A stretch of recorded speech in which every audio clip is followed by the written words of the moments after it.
Hello and welcome. This time each year, UNICEF's corporate supporters would normally gather together for a lunch to celebrate their partnership in support of the world's most vulnerable children. But of course, this year is like no other.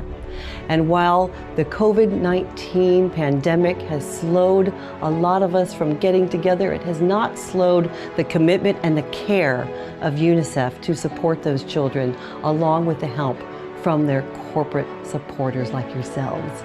It is my privilege to join you today virtually.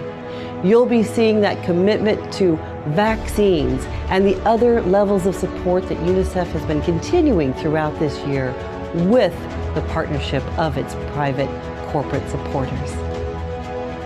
Today we'll be joined by business leaders, UNICEF experts, and sponsors to talk about the ongoing work that UNICEF has been conducting.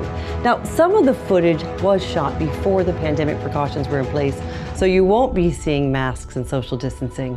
But this first video will give you a great overview of the ongoing commitment and work being conducted around the globe by UNICEF.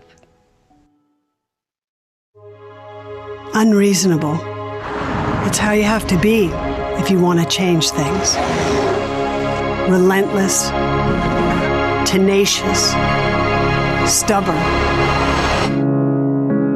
The world's children need people like that. People who see impossible as an incentive to try harder, who will find one good reason to keep going in the face of 1,000 reasons to stop.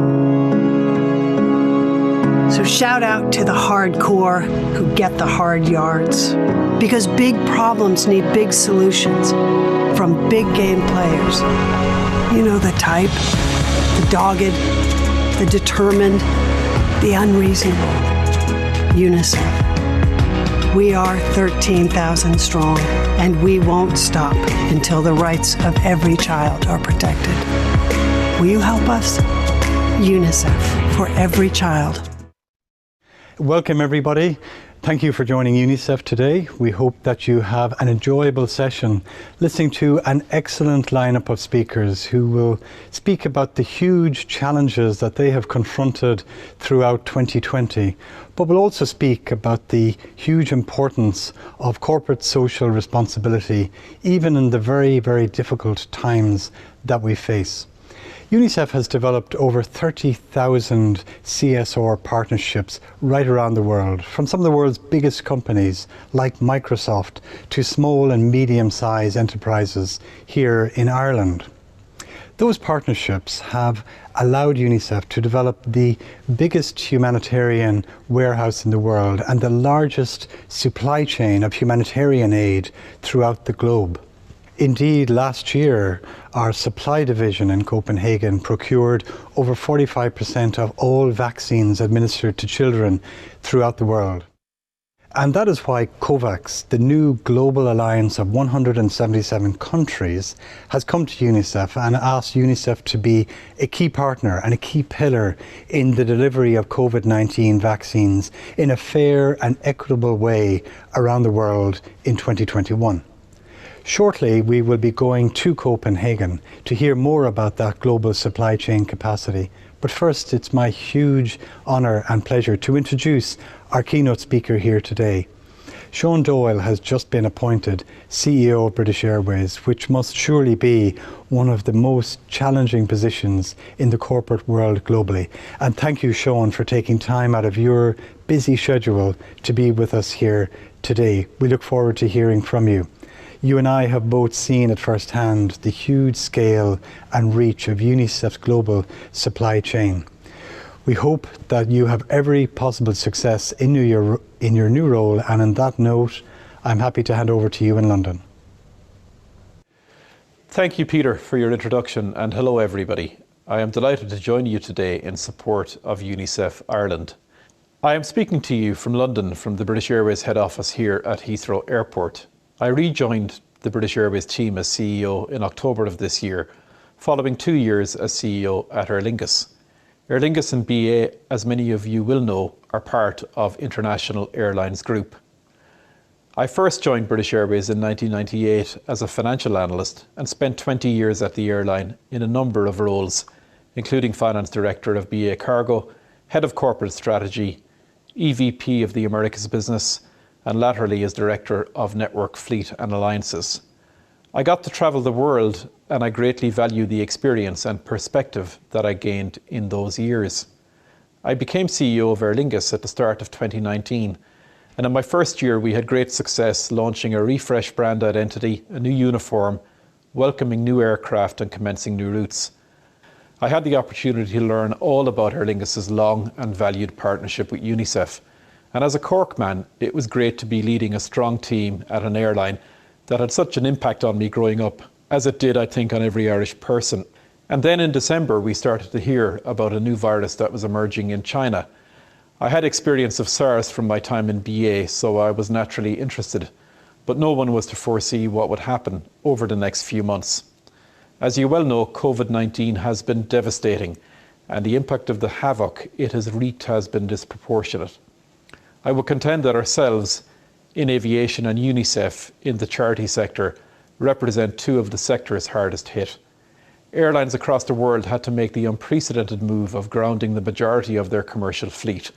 The scale of the crisis and the effect on passenger travel has been far greater than anyone could have anticipated, and completely overshadows historic industry challenges such as the impact of September 11.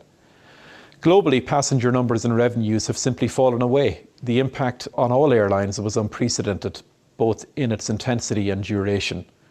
While initially in most countries international travel was restricted to essential passengers only, the significant role airlines play in the movement of cargo became all the more apparent. Many cargo operations were even busier than normal during the height of the pandemic, as vital supply chains on which countries rely were sustained. We saw evidence of this in Ireland, home to some of the world's leading pharmaceutical companies whose supplies were in demand worldwide. The global demand for and shortage of appropriate personal protective equipment at the beginning of the pandemic was a real cause for concern. Devastating imagery of the impact of the virus in northern Italy were emblazoned in all of our minds. Securing adequate PPE equipment for frontline health workers who were leading the fight was a priority. In March, Aer Lingus was contacted by the HSE to help in the procurement of PPE for its staff in Ireland. Aer Lingus quickly established an air corridor crossing over Northern Europe and Russia to China, and within a week, on the 28th of March, launched its first flight to Beijing, the first in its history, and the first of the critical supply operation. On average, up to 5 flights a day were operated over a 2-month period, transporting medical equipment, PPE, including masks, goggles, gloves and gowns.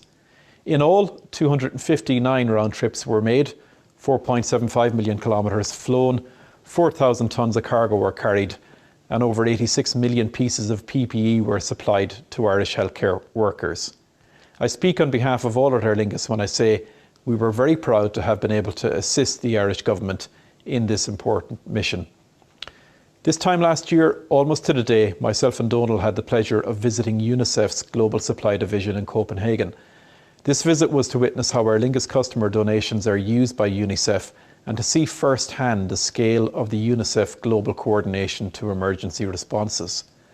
On my visit, I witnessed the inner workings of the world's largest humanitarian warehouse and its impressive logistics operation.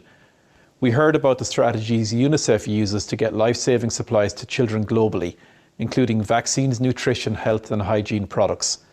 Their staff spoke to me about procuring and delivering supplies to some of the most challenging locations in the world, including a staggering 61 countries and states of emergency, such as Syria, Iraq, Yemen and more. One of the strategies we learned about and which will be critical to UNICEF's response to COVID-19 was the cold chain. Vaccines must be stored in temperature-controlled environments so they retain their potency. UNICEF flies the vaccine from the manufacturer to its destination as refrigerated cargo, and once they land, they are stored in cold rooms before being distributed to regional storage facilities by a refrigerated vehicle, and from there by health workers who carry vaccines in cold boxes to even the most remote places. This method ensures the vaccines retain their potency. The visit to the Global Supply Division really emphasises to me the important role UNICEF will contribute to supplying the COVID-19 vaccine to the world's most vulnerable in 2021.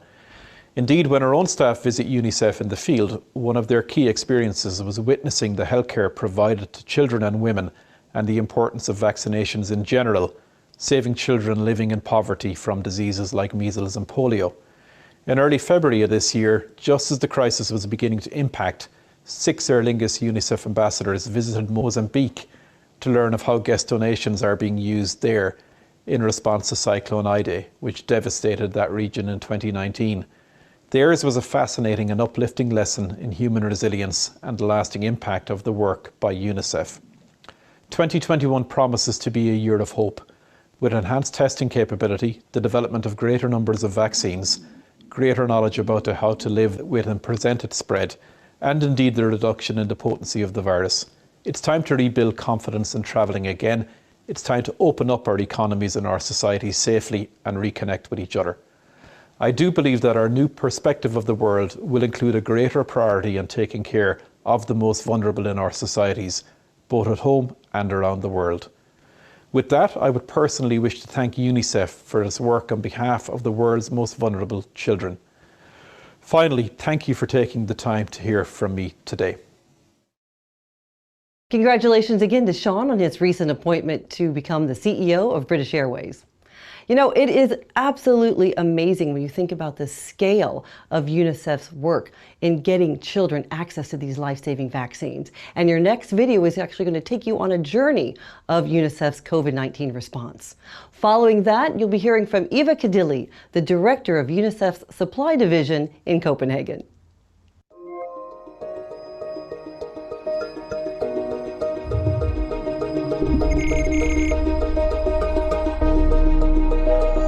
Our priority is to ensure the life-saving supplies continue to reach the most vulnerable children.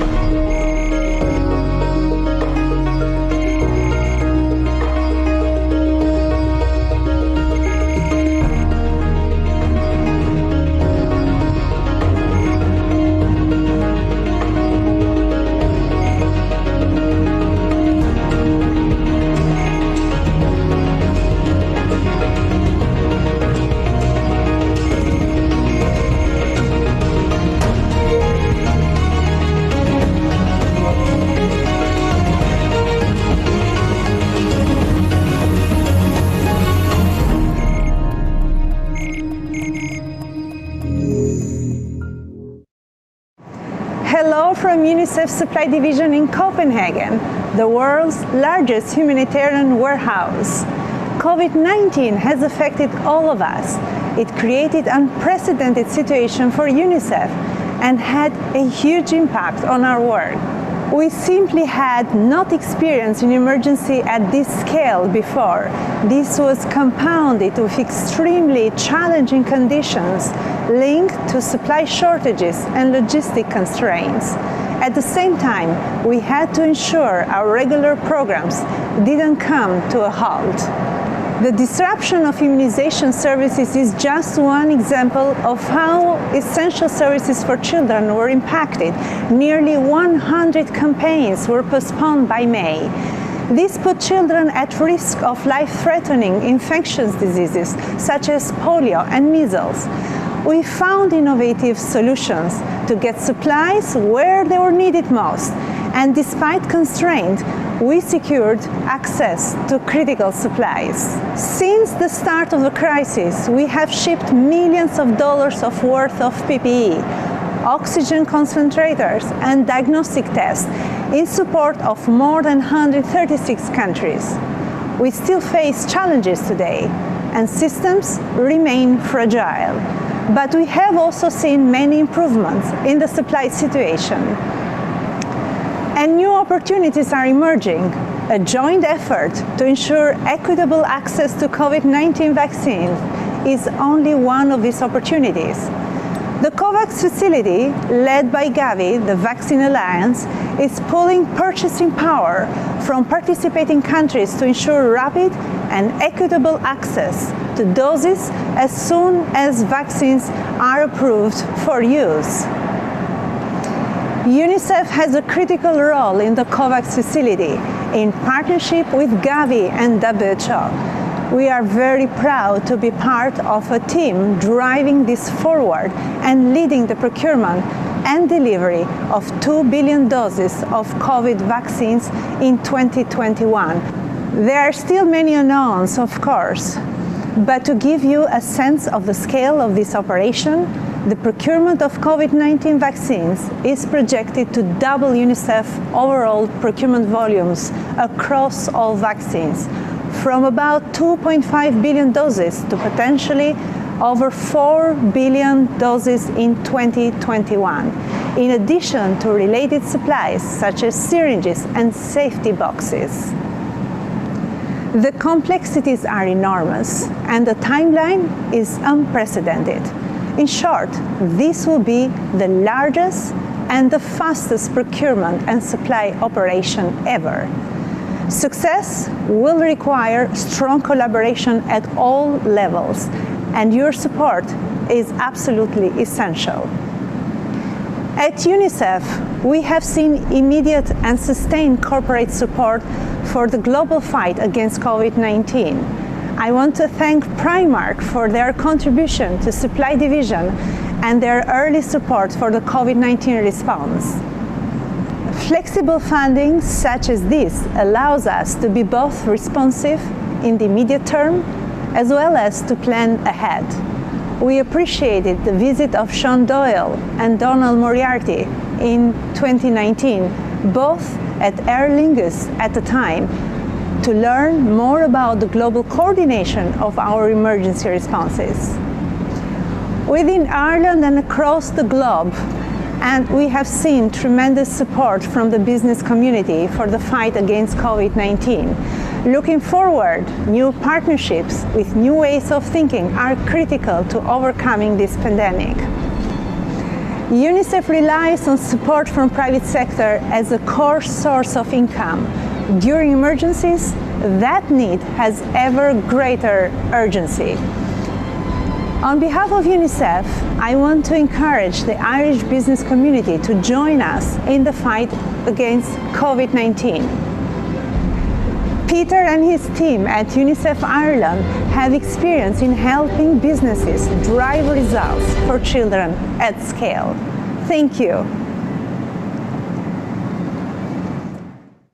Thank you so much, Eva, for sharing about UNICEF's amazing emergency work being done as coordinated from Copenhagen. It is so interesting to think about UNICEF's role in COVAX, ensuring equitable distribution of the vaccine across the globe. And our next speaker is a very familiar face in the Irish corporate community, UNICEF's chairman of the board and my friend, Paul Connolly. Thanks very much, Gina, for that kind introduction. Also, Eva, thank you very much for joining us from Copenhagen. Traditionally, this time of the year, we would be hosting our business lunch. Our business lunch has always afforded UNICEF the opportunity to show the work it does, but also it's a great platform for us to thank our corporate partners. For example, Primark and Aer Lingus, long-standing partners, have been very much at the sharp end of COVID this year. However, it's heartening to see they have remained fully engaged with us throughout this year and have significant plans in place for 2021. I'm always intrigued as to why companies engage with UNICEF in the first instance. Being the largest children's charity in the world is clearly a significant asset. We find that companies engage with UNICEF haven't been driven by their own staff. Younger staff in particular want to work with companies who have a very defined social program. Likewise, customers also want to know that any company that they buy products from or services from are fully engaged. And finally, owners and shareholders of businesses also demand that companies have proper social engagement. However, UNICEF is not all about dealing with the largest brands in the world. UNICEF has recently launched a vaccine fund. I believe that this allows companies at all levels engage with UNICEF through a capital investment in this fund. The vaccine fund will provide significant social impact throughout the world, particularly for 2021, when hopefully it's the year of the vaccine. I'd like now to hand you over to Dónal Moriarty of Aer Lingus. Dónal is going to tell you more about the Aer Lingus engagement with UNICEF. Hello everybody, I'm Dónal Moriarty, Interim CEO here at Aer Lingus. I'm joining you today from the Aer Lingus hangar at Dublin Airport. As Sean has already indicated, the impact of COVID on the sector has been wholly unprecedented, and the last year has been hugely challenging. In March, we were contacted by the Irish government for advice on transporting critical supplies from China to Ireland. Immediately, teams across the airline rose to the challenge in a way that was truly inspiring. This was a unique project for Aer Lingus. Normally something of this scale would take months to establish, but it was done in a matter of days in Aer Lingus. Aer Lingus operated up to 5 flights per day over 14 weeks and transported up to 4,000 tonnes of PPE. In total, there were 259 Dublin to Beijing return flights. It was the largest cargo operation by air in the history of the Irish state. This was a multi-agency response, all working together to ensure that vital PPE was delivered to frontline workers and staff. Our experience in establishing such a critical supply operation was unique to Aer Lingus, but is of course familiar territory for UNICEF. I was fortunate enough to visit UNICEF's Global Supply Division in Copenhagen last year.